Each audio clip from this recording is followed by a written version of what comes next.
Please note that this episode contains depictions and stories of siblings lost by homicide, suicide, and/or domestic violence. Some people may find these stories activating, triggering, and/or disturbing. Please see our show notes for additional resources and to understand the full content of the episode. Welcome back to the Surviving Siblings podcast. Today I have Christine Bartlett with me. Christine has a really incredible story she's willing to share with us, and I am excited to dive into it. Her vulnerability is already so inspiring to me. Christine, welcome to the show.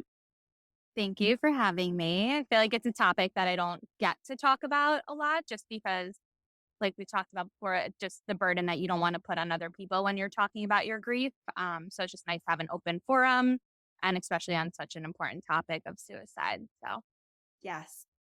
I appreciate you being so open and wanting to share your brother Peter's story today and the fact that he did die by suicide. So I want to dive right in, Christine. If you could kind of just start out by sharing a little bit about the background, Peter's background, your family dynamic, and kind of paint a picture for us, and we'll go through the story. okay. So my brother was 3 years younger, Peter, and we lived a relatively normal childhood. Grew up with the whole white picket fence. My dad was a cop. My mom was a nurse. So we shared a room together for about 10 years. So we were just always very close growing up. But I think from a young age, Peter just seemed to struggle like in school.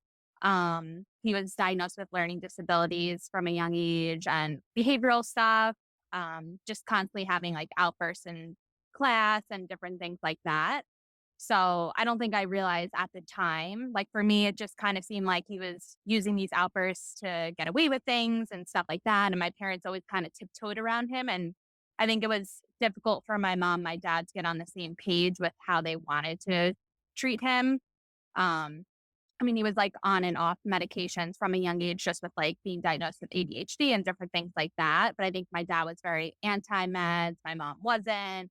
My mom tried therapy and my dad was on board with that. But I think that kind of caused a little bit of a rift too, just how he wanted to kind of go about everything. Um, but I think school really was just like where it kind of started with him. It was just very hard for him. And then the outburst led to him being bullied in school. And I think just as he got older, it turned more from like his learning disabilities and I think that just really hurt his self-esteem in a lot of ways. And he just carried that into adulthood. And then I think just as he was in adulthood, it turned more into depression and later on more thoughts of suicide too. So Yeah.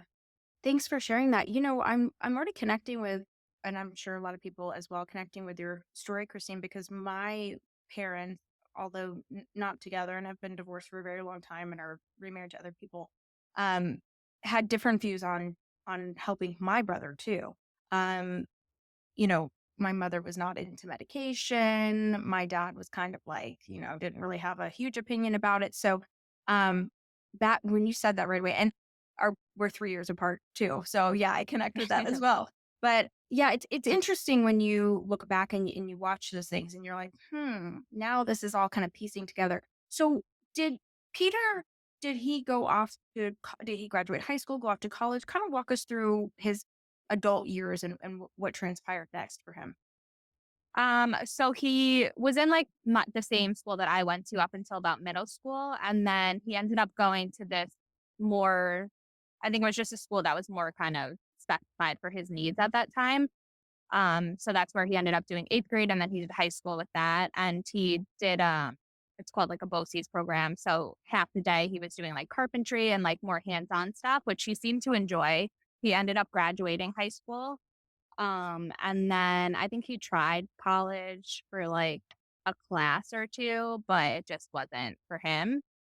But then he ended up, so in 2010, that was the year he graduated. My dad ended up passing away suddenly. So I think that kind of just really, at first, I think it helped for whatever reason. It just like kind of kickstarted him in a more positive direction. He had lost a lot of weight and like it just built his confidence up. He had a lot of friends at that time. He had a girlfriend. But then I think the more he kind of gained those things, the more he realized he had to lose. So it was like the second that like anything happened with his girlfriend or anything happened with his friends, it just kind of added on to that depression, I feel like. And I think it was like he had all these things all of a sudden and his dad wasn't there to see them.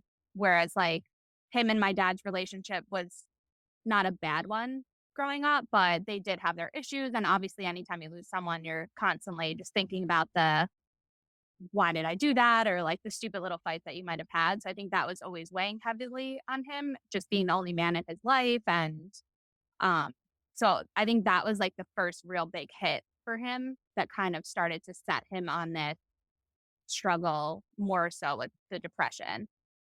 Um, That's huge. I mean, oh, I'm so yeah. sorry you guys lost your father. Oh my goodness. Yeah, that's, I mean, as we know, right? As we all know, all of you listening too, loss changes you, right? And it Mhm. changes a lot of things. It changes your perception, it changes your emotions, it changes, I mean, just all of the above, right? Like all of the above. So Yeah. I could see how, he's gone through a lot already in school. And then, he feels like he's kind of getting his footing and, you guys lose your father. And then it kind of goes from there. So what happened next for him? Was he working? What was he doing after school? So right before my dad had passed, he had actually helped him get a job. So he was working at the supermarket close by. My brother didn't have his license at the time, so it was like walkable. After my dad passed, obviously my brother wanted to kind of hang on to that job, um, which he did for a while. But he was always working. He was in and out of jobs, like just more like he worked in the parking lots, like doing carts and stuff like that. Like nothing career wise yet. Like he hadn't found what he really wanted to do with his life. But he did always manage to at least have a job, either like working at an A&P or a ShopRite or something like that. So he did that for a while. Um, and then he ended up getting this other girlfriend who he was with when he passed too. So they were together for about like 3, maybe 4 years. And I feel like that's kind of when, and nothing to do with her, but just like those 3, 4 years when he had this like serious relationship was kind of like where I remember the most like um suicide scares and depression and things like that kind of getting ahead. And I really just think it was because he was very in love with her and it was just this big thing that his happiness all of a sudden was very dependent on her. So that Yeah, so it was a very tumultuous period and an intense yeah. period for him because he was Yeah. experiencing, I guess, a love that he really hadn't experienced before. Yeah. So and in the meantime too, my mom was diagnosed with cancer around I think it was 2015. So I think that also just added I think he just had a lot of stuff, like a lot of hardship that had happened to him. And obviously they had happened to me as well. But I think I just luckily had better coping skills and I didn't realize how much he was struggling with all of that stuff.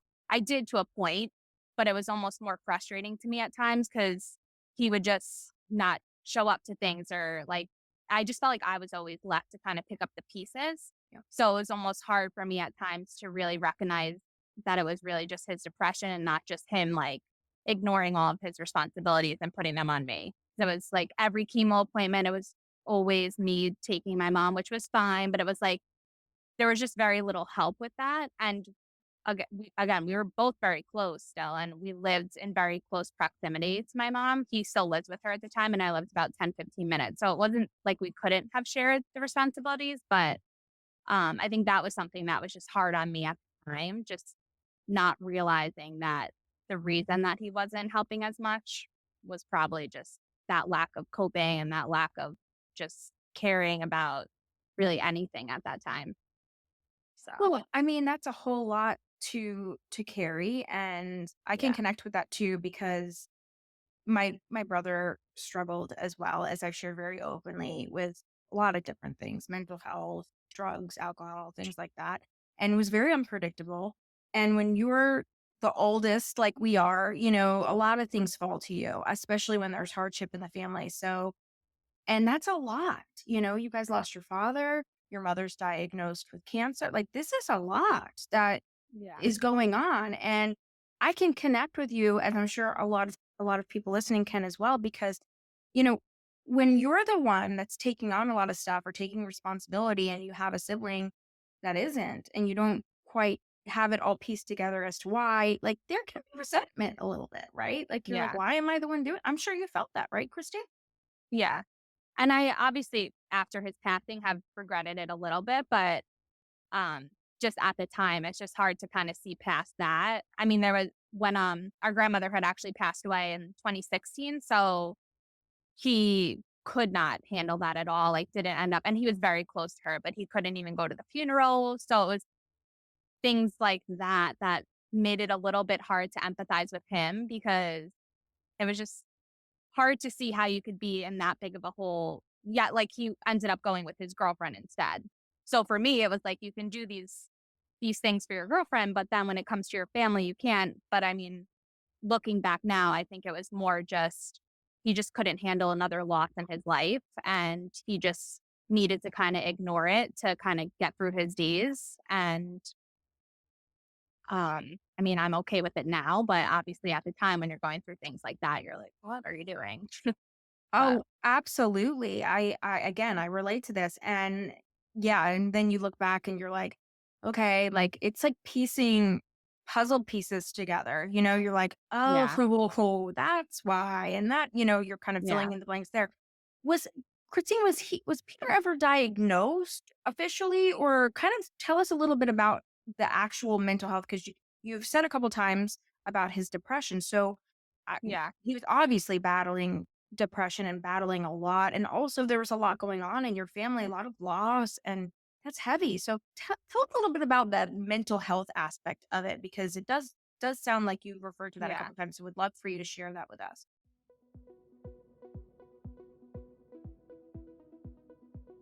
We hope you're enjoying this incredible episode of the Surviving Siblings podcast. I'm your host, Maya Roffler. We'll be back in just a minute after hearing from our incredible sponsor. Are you a bereaved sibling, a forgotten mourner, or as we call it here on the Surviving Siblings podcast, a surviving sibling? Well, I am too. My name is Maya, and I'm the host of the Surviving Siblings podcast. I created this show for siblings just like you to help you along your grief journey. And now I've created even more resources to help you along this lifelong journey. I wrote the grief guide for the surviving siblings so that you and I can travel along this journey together. Within the guide, it has prompts to help you with a validation exercise that helps you validate your feelings of grief. We also talk about the stages of grief, and we also have a timeline exercise that helps you journal as you continue along your grief journey. I share tips throughout the guide on my personal grief journey as well and what worked for me. You can find this guide on Amazon.com. You can also click the link in the show notes. And of course, you can visit our incredible website, thesurvivingsiblings.com. In addition to finding the grief guide, you'll find merchandise that supports you as the surviving sibling, as well as our show. You'll also find our support group that meets every month, our Ask Me Anything Mondays, and so much more. So make sure to visit thesurvivingsiblings.com for more information, and don't forget to order your grief guide today. Yeah. So it took a very long time for him to be diagnosed with anything. Um, and I don't think I had said this yet, but his eventual suicide was not something that surprised us by any means, which I know most people are like, we had no idea, we didn't see it coming. Whereas for us, unfortunately, it was a call that I dreaded every day for a few years just because of how things kind of the road it was going down. But he had a few suicide attempts that we knew about and a few that I'm sure we didn't. But his one one prior to the one that he ended up passing from, he ended up driving to this bridge. And it was actually my mom's like first day of restarting chemo. And I think he just wasn't really ready to tell us, but we just knew something was going on. Um, and he was threatening to jump from the bridge. He thankfully didn't end up doing that. He ended up like kind of going missing for like a day or two where he just wouldn't tell us where he was. But when he came home, we like had a serious sit down with him and he agreed to go to this like half day program at least. He didn't ever want to be committed anywhere. But he agreed to go to this like half day program, which he did for a few weeks. And it was in that program that he sat in with a few different like types of groups. And he sat in with this bipolar group. And he just felt like everything was kind of matching with how he was feeling. And he ended up calling my mom and I and was like, I think this is what's wrong with me. Like, which he was never, he had been seeing a therapist and stuff like that before, but no one had ever said, like, gave him a name to what he was feeling. So it wasn't an official diagnosis, but he felt like he was bipolar, which I mean, when we look into it too, we can definitely see like his high of highs and his low of lows and just how drastic things can be from day to day with him. So I think that was the first time where he really felt like he was understood what was happening a little bit more in his mind. So Yeah. That makes sense that he felt understood, seen, and he could actually connect and not feel like this is only happening to me, right? This is yeah, a part of his mental health journey. I I had no idea we had so much in common, Christine, although we lost our brothers differently and, obviously have some, 3 years and all of that. But my brother was never officially diagnosed bipolar, but hindsight's 2020. That's a phrase for a yeah, reason. And I look back on his behavior and it was extreme. It was always very extreme. It was like, the devastated world. My brother was more on the high side, like there was a lot of highs. But when he came crashing down, oh honey, it was not pretty. It was not pretty, yeah. Um, do you kind of reflect back and see that or tell us a little bit more about Peter and like was he kind of get into depression or what was kind of his pattern? Yeah, he definitely was always one extreme or the other. I mean, there were some days where we would be hanging out, everything would be good, and then immediately the next morning he wouldn't get out of bed. Um, but again, it seemed like once he had different things to hold on to, that his happiness was more just dependent on how his relationships were and different things like that. Um, but he did end up going on medication after this. He was in this program, which seemed to help a little bit, but of course, like along the time, like right around the time that he ended up in this program, he ended up getting this job. So then it was kind of a decision of whether or not he was gonna take the job or stay in the program because it was a half day program. So there was no way to do both. Right. And I remember I was the one that like went to the meeting with them and kind of talked to the guy basically that would let him be released from the program. I mean, he could have walked obviously, but um and we kind of just thought like I mean, I would have preferred he stayed I think a little bit longer, but I also wanted him to have a job and something more realistic that's like gonna sustain him and something that he can do every day because I feel like that was a big part of it. Like just him like getting up every day and being forced to like get out of the house and actually wanting to do something. So he ended up leaving the program and taking this job, which I don't know if that was the right decision or not, but he did end up having this job for about like 6 months too. So, and this program was probably about like 8 months before he ended up passing. So, Hmm.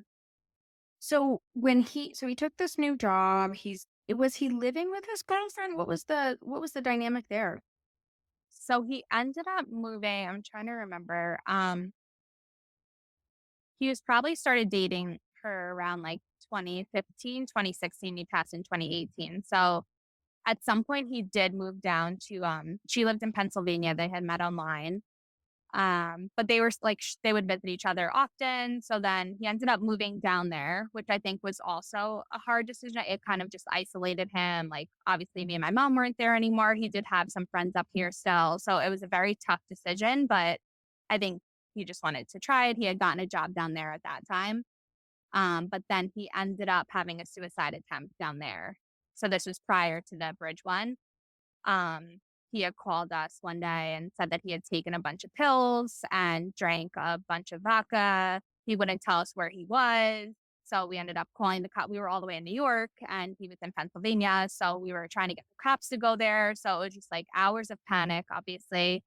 They ended up somehow we figured out maybe he was in the attic still and like locked himself in there. So they ended up finding him and bringing him to the hospital up in wherever in Pennsylvania. So me and my mom drove there at like 11 o'clock at night. And looking back now, I like feel bad how was obviously devastated when it was happening. I really like, he basically said his goodbyes on the phone to us. So I really thought that could be it. But then immediately once I knew he was okay and us driving up there and then seeing him and he was just not remorseful at all. I think he was just not reacting the way that I wanted him to. And then it just kind of made me almost more angry, like, how could you do this to us kind of thing, which again, now knowing what happened, I feel bad and regret feeling that way. But I think in the moment when you have like so many, like, he just would always threaten suicide. So for me, it never felt real because he had said it so many times and it would just always be at the right moment where it would be like to get out of something or, just, it just didn't feel like, obviously I was always scared that it could happen, but Sure. his Yeah. timing sometimes almost seemed manipulative. So it always just, once I knew he was okay, then I would just immediately get angry and be like, why? Like, why can't we just get help? Because my mom and I were always on board to get him help with whatever he needed. Like, my mom would always said she would pay for anything or whatever he wanted. But it's just, again, I realize more now, if you can't help someone that doesn't want the help, and he needed to get to that point to want the help. And unfortunately, he just really was never there. But anyway, after that happened, my mom was like, you need to come home. And so he ended up leaving that apartment and was living home I think that was, I don't know, my timing is off, but he was living home for a while before he passed.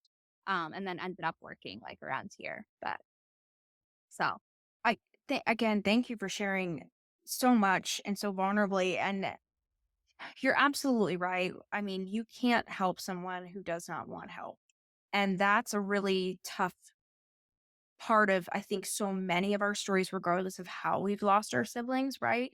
Um, there's a lot of us out here that have tried to help our siblings in different ways. And I think it's so frustrating because you can see a path for them, right? Or you can see like a life for them, or you can see how you can help them, but they have to want it. And that's so tough because just you sharing too, where you're like, I feel bad, but then when I look, that's a struggle. And that's something I hear a lot too, Christine, is, after, losing your sibling, especially by suicide, which I know we're leading up to that, and you're amazing to share this with us, and I appreciate it.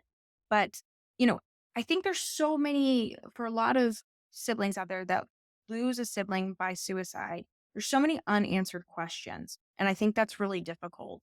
And there's also typically mental health is involved, right? And I've yet to hear of a story where it's not. If there's one, share it with me, guys. But this is why we want to talk about this and bring light to this and bring awareness to this, because these are difficult stories and difficult losses that we can help make an impact and potentially change for the future. I mean, that would be my hope, right? So it's really frustrating when you're on the other side and you can see how you could help your brother or your sister and they just are not there and they're not receiving it. yeah. It's very difficult. Like I told you before we hit record, I was going to share a little bit of my brother. I don't know everything as well that my brother dealt with mental health wise. He struggled his whole life too. He self-medicated with drugs and alcohol, as I've shared. And I have been able to connect with people who have lost a sibling by suicide because of a couple of reasons. But one reason is because my brother did attempt when he was 17. And so my heart really goes out to all of you guys. My brother called me. I was in college. We're 3 years apart. So I was in college, right? I'm, of course, 20 and drinking and partying and doing college things, right? And he called me and he was out of his mind. I don't know what he took, but a bunch of stuff, and told me goodbye. Like, he was like, I love you so much. And it was very ominous. So I can connect with getting that kind of call. I can't even imagine going through it multiple times. Like, that was the scariest moment prior to, other things happening and losing my brother and other things. Um, so scary. I was frantically calling my mother, her boyfriend at the time. It was scary. And they ended up finding him in the bathtub. So it was very scary, Christine. So again, my heart goes out to you and everybody listening that's lost a sibling by suicide or siblings, God forbid. Um, one of the scariest calls I've ever gotten. I'm like, my 17-year-old brother saying goodbye to me. What are you talking about? Like, how much weed did you smoke? Like, what are you talking about? You don't want to believe it's real. And Yeah. thank God they went home because the entire house had flooded and he was in the bathtub. So um, it's very intense. This is a very intense topic. So tell us a little bit more about what happened next. So he came home, which love your mama. Yes, she was pulling a mama bear, bringing him up. It's time to come back home. And what leads up to his passing on May 8th? What leads up to that? What goes on next for him? Um, so he had, now that I'm thinking about timeline wise, I think he Yeah. had come home. It was like probably the summer before that bridge attempt. So he had come home. He was living in Pennsylvania, came home maybe like August, I think that had happened around. And then he had that bridge attempt again in October. So then he had gone to that program and got a job around here at home. Mhm. And then he seemed to be doing okay. But again, like around the time of that bridge attempt in October, he had broken up with his girlfriend. So then when he had gotten that job, he also had gotten back together with his girlfriend. So we didn't know, like, is it the program that helped, the medication, the job, or just the fact that obviously he's back with his girlfriend. Um, and he was doing all right. And then the next year, it was kind of just the same stuff. It was just constant, like some days he was okay, some days he was not okay. And then we ended up actually I got a call in April. So like almost exactly a month before he passed. And he told me that I was living again about like 10, 15 minutes away. He called me and said that this is it again. He was walking, he was gonna go on the train tracks. And so I like immediately like started speeding home. I had like told my mom, but there wasn't really much she could do at that time anyway. So I came home and I was trying to find him. And every time that this had happened where I'd gotten calls in the past, my friends were always like, why don't you just call the cops? But for me, I just didn't want to I didn't want to call the cops. And I knew once I called the cops, my brother would stop calling me because I think he just did not want the cops to get involved at all. And he felt comfortable enough to call me, which I appreciated, even though it was very traumatizing every time I got the call. But um, I I was happy that at least he felt comfortable enough to call me and kind of like vent out his feelings. And usually I was able to get those phone calls to go a different way. So like he would call, he would cry. I would at least try and talk him out of it. Or if I could find him, I would obviously be there. But this call just felt different and I didn't know if I was gonna be I couldn't find him at the time. So I was just like driving around. He just seemed like very out of it. He wasn't a drinker at all, but that past year, he was like, I feel like just using it to almost try and kill himself at those times too. But he sounded like he had drank. I couldn't find him. So I had told my mom to call the cops. So we had the cops looking for him in the neighborhood and I ended up finding him. So of course, then I regretted calling the cops, but I found him. He was willing to get into my car. He wasn't on the train tracks, but very close to it. Um, and he came back home, but then the cops, obviously, since we called them, ended up coming and they ended up taking him in, which was a whole scene in itself because my brother was not willing to go. They ended up having to tase him and stuff, which was just Oh my awful to God, see. Christine.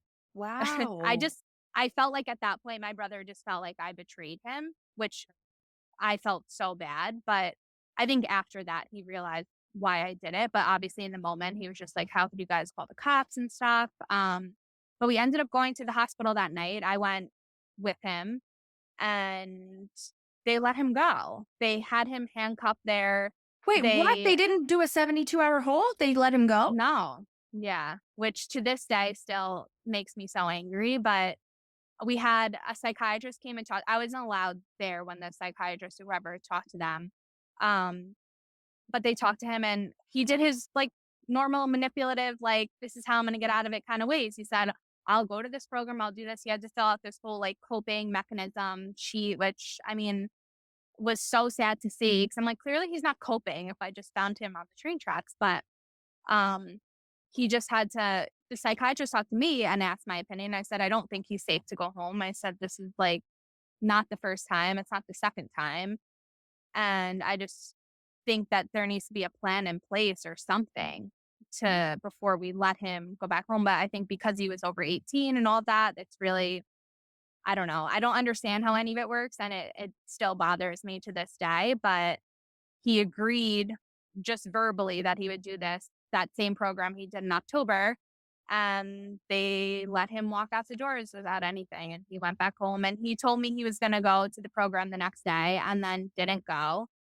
And I was looking back at texts today, just trying to refresh my memory of things. And um, I had texted him how hurt I was because I was like, you put us through all this stuff and we're obviously there for you no matter what. But there's only so much that we can do without you doing anything yourself too. So, and he had just said that he doesn't want to do the program. It didn't really help him. He wants to do all this other stuff and he just wants like us to be willing to, be on board with whatever he wants to do to help himself. But I was like, actions speak louder than words. You're not like at this point, we're not doing anything. It's the same thing every day. It's just wondering like when we're gonna get the call. And it sounds terrible to say, but um yeah, so then he didn't end up going back to the program and yeah. So It doesn't sound terrible at all, Christine. I think, you know, when you're constantly living waiting for the call, I mean, that's literally my first episode on this entire yeah. show is the call. And that's a form of anticipatory grief, right? Like, and loss. Like you are basically, and there's different forms of this, but for you guys, you know, every time you get a call from him, it's like, we're waiting for the Yeah. call. You're on edge all the time. And that's very difficult. That's very difficult. And that is a form of anticipatory grief, which I'm sure you know. Yeah. And you lived it. You're living it. And that takes a toll on you. It takes a toll on you mentally, emotionally, physically. And I think a lot of people listening to this can relate to that. It's not if you've lost someone by suicide, it can be that way, but it can be for people that are watching um their sibling go through an addiction, go through mental Yeah. health, go through, a disease, fill in the blank. But anticipatory grief is it's really you lived it. You went through it. And that's very difficult. And when you're trying to Yeah. help someone and I'm still blown away that they didn't keep him. Yeah. I I can't know. believe they just let him go because typically it's a 72-hour hold. But to your point, some people know how to manipulate and get out of these, supposed regulations that are in place for mental health. Yeah. It's completely broken in our country, but we'll get to that. But Yeah. yes, yes. So Peter's out and saying he's going to get help, but clearly doesn't. Yeah. How does this lead up to back at the bridge again? This is a tough time. Yeah. So I think the whole month was rough after that, but I knew in my heart if he was ever going to try again, he was not going to let me know at that point because he wasn't going to go back to, he just knew that we would try and stop it again, which I think before, like we kind of let him, like we never called the cops or did anything. So I knew once I made that call that that was it for us. Like it was either going to happen or it wasn't going to happen, but we weren't going to know before and have that like call that we would usually get prior at least to try and talk him out of it. Um, I don't really remember how he was like that whole month. I don't remember it being great. Um, but the week before it happened, I was on vacation from work. We had just gotten a puppy. Our dog had passed like 2 weeks before, and my mom randomly got a puppy. So me and my brother spent like the entire week with her. I spent the entire week with him. Like we just were able to hang out. We hung out the whole day before. Like I was with him all day. We got lunch. And then everything seemed okay. And he kicked me out of his room like he normally did, like that night. Like he was like, "You're annoying." So I like went back to my apartment. And then the next morning I came back to my mom's house to like see the puppy, and I had told him I was there. So he came outside with me for a little bit, and he just seemed off, but like not more off than other days, but definitely just seemed a little down. But he hung out with me for a little bit. He was talking to me. And then he went back in the house, and I heard him get into a fight with his girlfriend. So that obviously worried me because anytime like things were off with that, it just seemed like the world was just not good. Right. So I heard him get into the fight, and then he ended up leaving. And I thought he liked to walk everywhere, but at this time he did have his license. So I thought he had walked, and usually he would just like walk to the grocery store. So I called him and I was like, "Oh, where are you?" And he said he was going to the grocery store. And again, he actually didn't seem as off on the phone. He seemed a little bit more, now that I'm looking back, I think he just seemed content because I think he had his intentions in his head. But I was like, "Oh, do you mind just picking me up this like juice that I wanted?"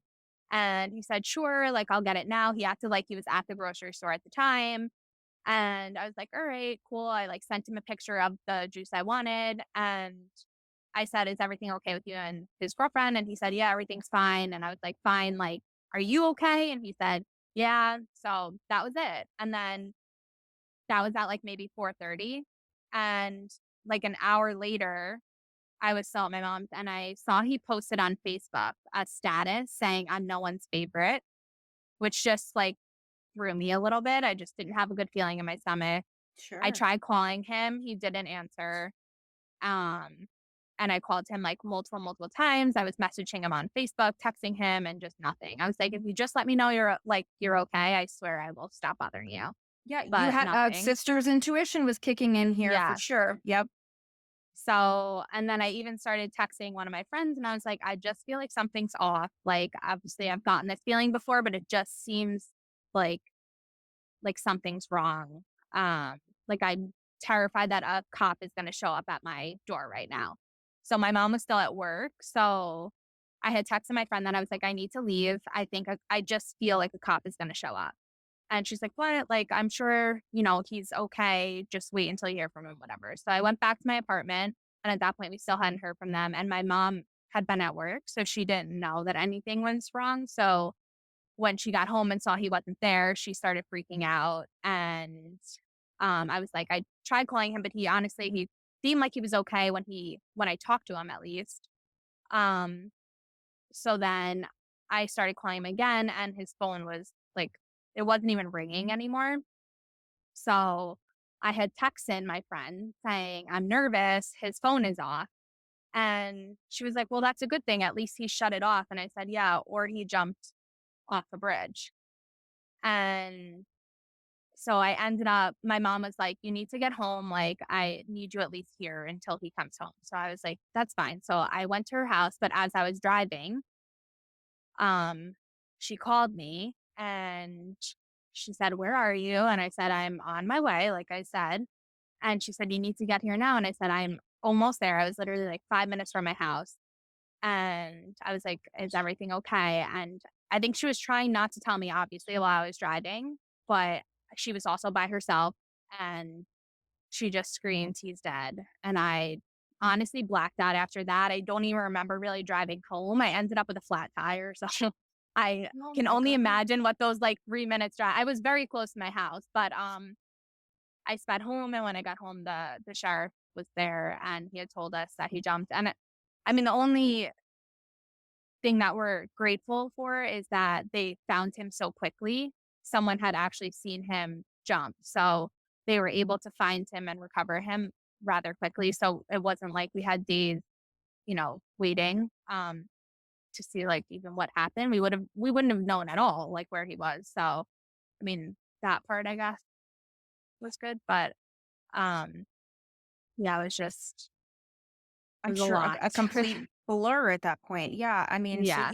you definitely got a call that you Yeah. finally got the final call, which is in your situation is so devastating. I can understand blacking out. I mean, you're driving and then you get this news. Like, it's your story is really interesting and just blows me away because your intuition is so strong, Christine. Do you have a Yeah. strong, I don't want to get too off topic here, but I have to ask you this. Do you have a strong intuition in general, or do you think it was just because you guys are so connected, or all of the I above? I mean, I like to think I'm intuitive, but Yeah. that day was very weird when I think back about it. Like, even to the point, like, I think they said he jumped around like 5:47 and I called him at 5:44 or something. Like, Oh my God, I have chills. That's crazy. and Like, then literally, whoa. That's and the time that crazy. I had texted my friend saying I need to leave because the sheriff, like, I feel like they're gonna come. I think he said he came every hour until someone was there. And he started coming at 7:30 or something. And I think I left at like 7:20 something. So I had just missed him. And I had just said that to my friend too, because I just had that overwhelming feeling. Um, but I don't know. I don't know why I like was sent those feelings because I wasn't able to do anything about it, unfortunately. But um whenever I think back on that day, I'm like, it was just so weird the way everything happened and just the feelings I was getting all day. But I'm not a believer so in coincidence. I think death yeah. does that to you.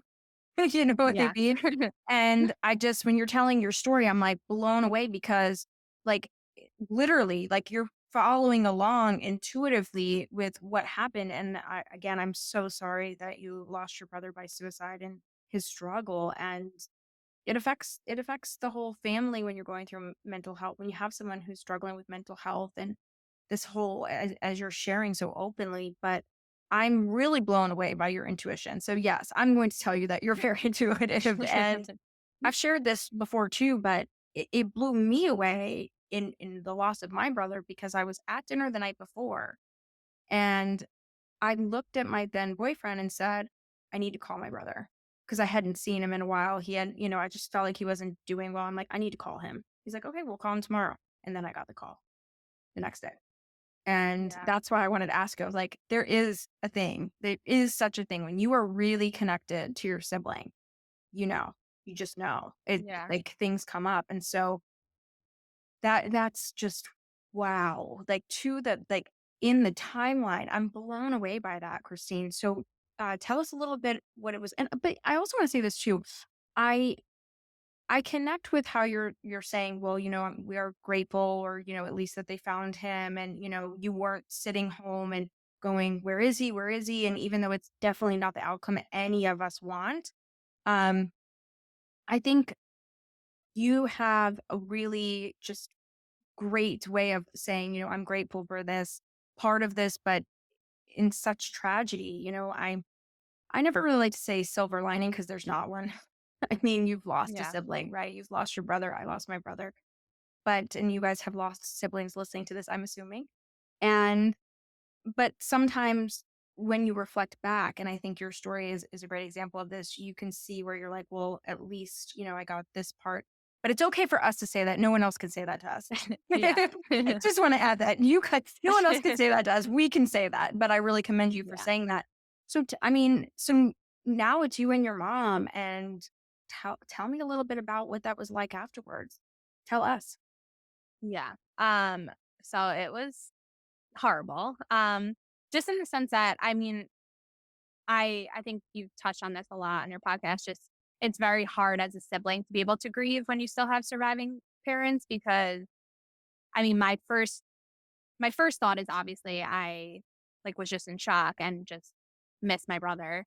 But then I have my mom who just is completely devastated, cannot cope. I was just more concerned about her. And at this time, she was still battling cancer too. So it was just a lot that I was just nervous more for her than anything else. So I feel like my grieving was not able to start for a while after he passed. So I kind of more went into like detective mode. Like, I wanted to know everything on his last moments. Like, we didn't have his phone, obviously, but um, I like cracked every password he had. I went to every Google search he had, which um I saw like, I mean, he had up until like, I think when he was on the bridge, he was Googling, he jumped off the Bear Mountain Bridge. And he was Googling like Bear Mountain Bridge suicide, like bridge suicide, like all of this stuff. And then when I was looking back months before, he had like been Googling about suicides and stuff for almost like 2 full years. So Oh my it God. was something that clearly was on, it made me feel awful, but also at the same time, I was like, this is clearly something that is I don't think there's anything I could have done that would have ever been able to it was just so ingrained in his brain at that point, and he was clearly just so depressed, and as much as he could hide it from other people, and, like, I did know he was depressed and stuff, and it wasn't hidden from me, I that extent of it, like, of it being as real as it was, I don't think it hit me until I saw all those Google searches and everything. But it did take a little bit of weight off because I was like, "Okay, this is something he's been thinking about," which again, I knew, but it wasn't just one trigger that this happened. Like, his fight with his girlfriend, I think, weighed on my mom, like, head a lot. She was Of like, "It's course. her fault," at first, and, I never really felt that way. I was the one that told her, like, my brother's girlfriend, like, I called her that night and waited obviously until she was, like, with her parents and stuff, but I didn't have any resentment towards her because I feel like my brother has always been like we were just waiting for that one trigger, basically. Like, it's not like he had just been firing blanks for so many years, and we were lucky enough that, anytime he tried, it didn't end up working, but it was just always a matter of what that final trigger would be, not really a matter of if it was gonna happen or not. So, um, I don't know, it was a lot, just, like, uncovering a lot of stuff, and then I had to obviously, like, go pick up his car from the bridge and just different things like that that you don't even think of, like, even when I got to pick up his car and they charged me for the tow fee, and I was like, "Wait, what? My brother just died." But you don't like, it doesn't matter to the rest of the world, you know? Right, So, right. The world keeps going on and you're like, "How dare yeah. you? How dare you? Are you kidding?" Yeah. Like, what? So, little things like that, I'm like, "Wait, what?" But,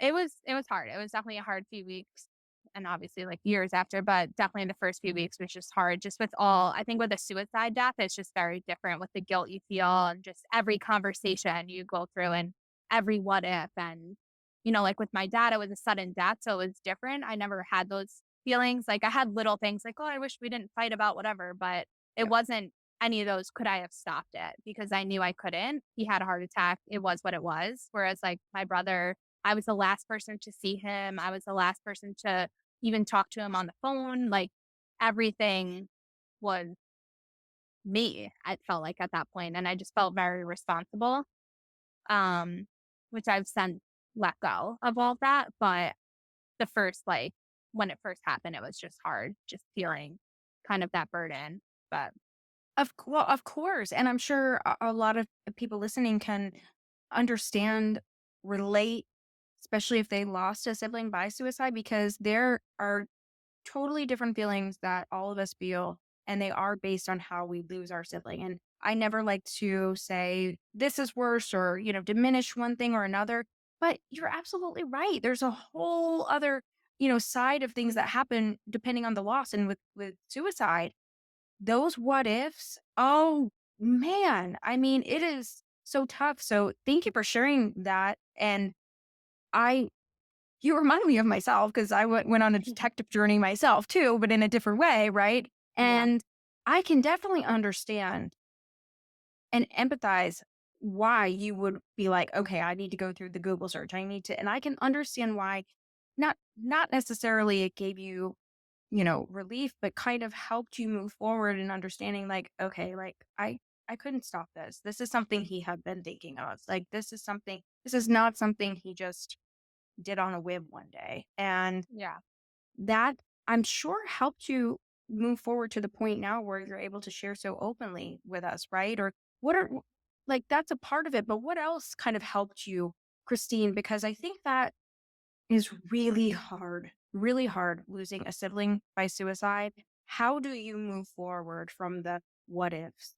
What could I have done? How did you do that? Because part of it is you becoming the detective and going into Google, and I love that you shared that. But do you, do you have anything else that really helped you get to this point where you're able to share so openly about your brother's death and how it happened? I mean, from 2018 to 2023, that's pretty incredible. There's people that can't talk about it for their entire life. Yeah.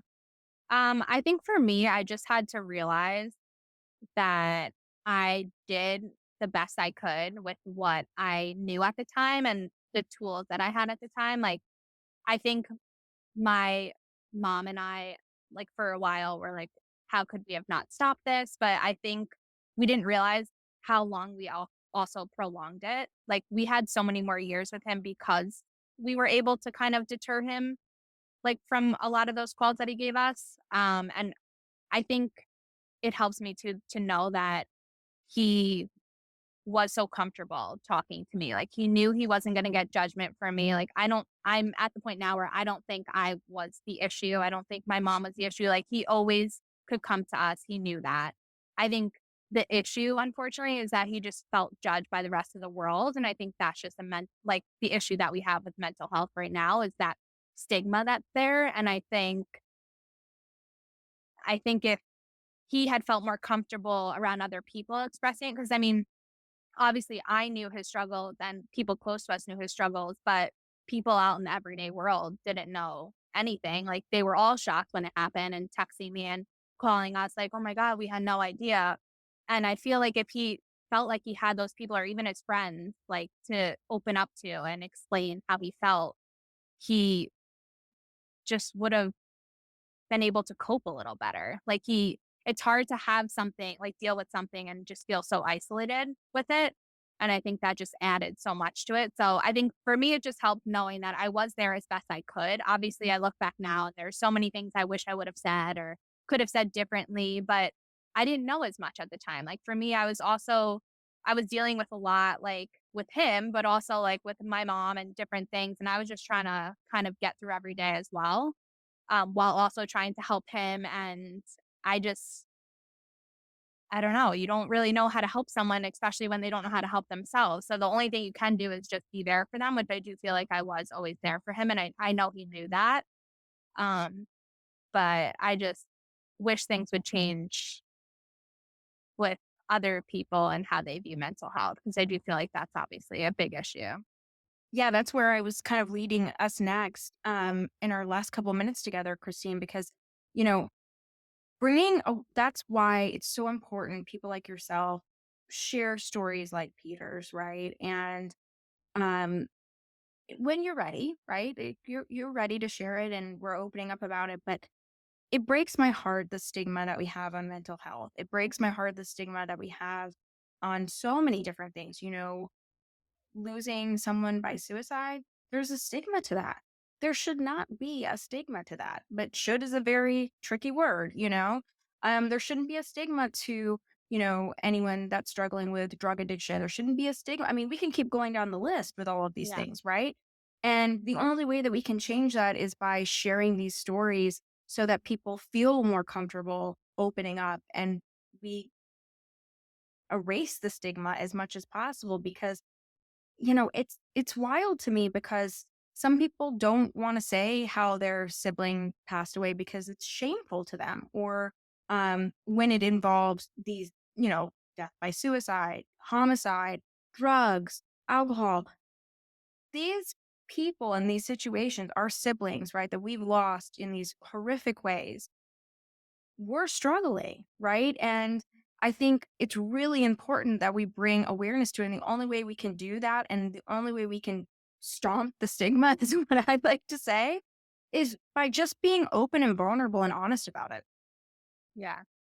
I think for me too, watching, 'cause obviously, like I said, my mom was battling cancer and my brother was battling this mental health illness at the same Right. time. And I just feel like people don't see that mental health is just a disease in the brain, just as cancer is a disease of, whatever organ or blood or whatever it is. And people see those two things so differently. And I get it because I'm guilty of it at times too. Obviously, I would get more frustrated with my brother when he was in his, like, doing something as opposed to my mom when she was feeling sick. But Sure. Sure. looking back now, it's just crazy because my mom was offered so much sympathy and everyone, which she should have, obviously, but like everyone was constantly worrying about her. If she didn't feel like doing something for the day, people understood it. Whereas my brother, constantly, like people were questioning, like, what kind of treatment he was going to do and like, why wouldn't he get out of bed that day and just different things that he did. And it was just, and no, some like my brother didn't even feel comfortable, obviously, even opening up to people, but even people that did know, like it was hard for them to provide that empathy to him. And whereas to my mom, it was no question every day, like constantly, how are you feeling? How are you doing? So just watching the two dynamics of that was just eye opening to me of how different we really see mental health diseases compared to anything else that you Right. can physically see. So Ugh. I think that was hard, but um, I hope that changes somehow. Well, it starts with us, right? And sharing Yeah. these stories, and it starts with you, right? You are sharing that, and I think what you just said is so powerful, Christine, that your mom, people knew she was battling cancer, and there's empathy, there's sympathy, there's like, oh my gosh, oh gosh, you want to stay at home, you want to stay in bed. And that's absolutely what we want. We want empathy and love and sympathy in the world for people that are going through difficulties. But just because you can't see it, or it hasn't been, perfectly diagnosed, or it's something that we're learning more about, we the empathy and the sympathy, it's very real. Clearly Peter was struggling. Clearly Peter Yeah. was going mental health. That's illness too. That's an illness, right? And I think sometimes it's difficult for people because they want to define it, and they're like, well, I know someone who's depressed, and they got on Zoloft and now they feel better. Well, great. Like, I know people that have done chemo and gone through radiation and survived cancer. How is that? Yeah. We've seen it as different. I understand that it is different, but it's not different at the same point because Yeah. you're struggling with an illness. And I think being really open about it and bringing more awareness to it, and just sharing so much about how Peter struggled, and this was not his first attempt, I think, and I hope it's eye opening for people. What advice would you give, Christine, to our amazing siblings that are listening that have lost a sibling by suicide? What's a piece of advice that you would give? Because I feel like you're just a wealth of knowledge. We could probably talk about this for another hour, to be honest. But you've come a long way, from your Yeah. detective days and your what ifs. And like, I feel like you're always going to feel some of that, but you've evolved and you've moved forward in your grief journey, and you're always going to carry your brother with you, of course. But what's some advice that you can give? Because I don't have this experience, right? And you Yeah. do. And I really value you sharing this. What's some advice you would give? Even going back to yourself, if you could talk to yourself back in Yeah. 2018, right? Yeah. Um, I would, I mean, if I'm talking to myself, I would just tell myself not to be so hard on myself. Cause again, it's the immediate thought you have when it's a suicide or something that seems, preventable or is to blame yourself and to start thinking that. And I just think you need to realize that the relationship that you had with the person, whether or not it was good or bad, but there's things that you definitely contributed to keeping them alive longer. And I mean, unfortunately, they're always going to find that trigger that's going to send them. It's not, I don't know, it's not on you, is what I can say. But No, I think that's great advice, because I think that's our natural reaction, right? When losing a sibling by suicide is, what could I have done? What could I? And you've yeah, expressed that throughout this entire episode. And I think when you're able to release that, it was it was probably life changing for you, right? When you were able to release that and realizing that there's nothing you could have done, and we don't know, that we're going to lose our sibling. Like, this is more generalized. So, of course, we're going to have regrets from like, oh, I wish I didn't talk to him like that or her like that, and yeah, things like that. I think losing a sibling by suicide, that gets very exasperated. Wouldn't yeah, you agree from your experience? yeah. Yeah. Yeah. And I think also I realized, and I remember, I think my mom had told me this actually when my dad had passed, but when I was just kind of dealing with a lot of that guilt and struggling with that, And she was like, what if you twisted it? Like, what if, God forbid, like something had happened to me and it was my dad or my brother still alive? Like, I wouldn't want to be watching, like looking down on them, having all those thoughts of guilt and stuff. And I'm sure my brother, even though there's things I wish I could have said, I'm sure if I was the one who had passed and my brother was here, he would be thinking of all the stuff he put me through and all that. And I wouldn't want that for him either. Like, it's just, there's going to be guilt no matter what. And you just have to be able to release that and realize that you did the best you could at that time. And obviously now I know so much more about mental health than I did back then. And I feel like it is a lot more prevalent in the world, which I am happy about. I wish it was a little more prevalent in 2018, which I don't feel like it was as open of a topic. Oh, Or maybe I just was, I agree. The pandemic yeah, changed a lot of yeah, things for us. And that's one of the points. That's when it's okay to see a silver lining yeah, because the pandemic did have that silver lining yeah, where it did bring mental health out. But, you know, you lost your brother before the pandemic and it was, yeah, you are right. In 2018, I did not feel like I could share with people that I took antidepressants or that I mean, and yeah, that's just me dealing with, you know, PTSD from my brother's death. I can't yeah, imagine what it was like, you know, for your brother who, Peter, struggling at that level. My heart just goes out to him watching down at us, hopefully, while we yeah. do this. Yeah. Anything else you want to add, Christine, before we wrap up? Again, thank you so much for sharing your story and Peter's story, your family's story with us. It's been amazing. Thank you. No, I hope people know mental health does not define the person. Like my brother was an amazing person. I love spending every second, or not every second, but most seconds with him. We obviously knew how to push each other's buttons. But I just hope to be able to let everyone know that, I mean, he mattered. And um, yeah, that's it. I just don't want people to think that like the way someone died defines how they lived.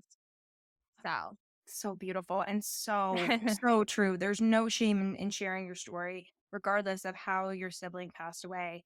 And yeah, I just love that. I think that's a beautiful, beautiful sentiment. And yeah, it doesn't define them. It doesn't define them. yeah. And it's not who they are. And I love that, Christine. Christine, if people want to connect with you for more support because you are so open about the loss of your brother, Peter, by suicide, how can they connect with you? How are you comfortable with us sharing? I have my Instagram. I believe it's Christine B with two E's 33. Fabulous. Um, yeah, that's pretty much where I am. Fabulous. We'll tag that in the show notes. Christine, I Yeah, again want to thank you so much for sharing your story, sharing Peter's story, your yeah. family's story. I know this is going to help so many of our siblings out there who've lost a sibling by suicide. So thank you. Well, thank you so much for having me and letting me share his story. Appreciate My pleasure. it. And thank you guys so much for listening to the Surviving Siblings podcast.